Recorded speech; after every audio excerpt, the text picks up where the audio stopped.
নমস্কার বন্ধুরা, স্বাগতম তোমাদের সবাইকে আমার ইউটিউব চ্যানেলে। আজ আমরা এসে গেছি চন্দননগরের এক ঐতিহ্যবাহী পুজো মণ্ডপে, গন্ডোলপাড়া অম্বিকা অ্যাথলেটিক ক্লাবে। প্রতি বছরই এই ক্লাব তাদের থিম আর শিল্পকর্ম দিয়ে দর্শকদের মন কেড়ে নেয়।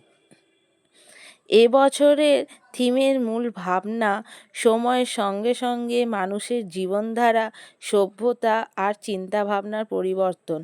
প্রাচীন সভ্যতা থেকে আধুনিকতার ছোঁয়া প্রতিটি দিক মণ্ডপের ভেতরে সুন্দরভাবে তুলে ধরা হয়েছে। শিল্পীরা কাঠ, বাঁশ, কাপড়, আলো এবং রঙের সমন্বয়ে এক অপূর্ব দৃশ্য তৈরি করেছেন, যা চোখে পড়লেই বোঝা যায় কতটা নিপুণভাবে শ্রম আর মনের ভাব মিশে আছে এই থিমে।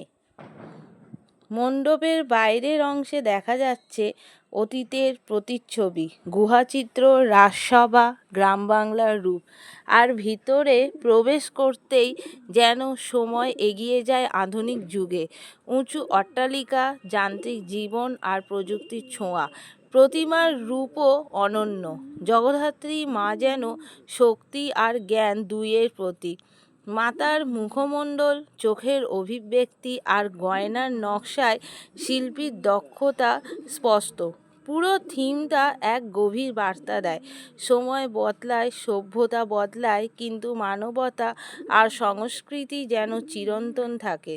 গন্ডোলপাড়া অম্বিকা অ্যাথলেটিক ক্লাব সত্যিই আবার প্রমাণ করল, সৃজনশীলতা মানে শুধু শিল্প নয়, চিন্তার প্রকাশও বটে।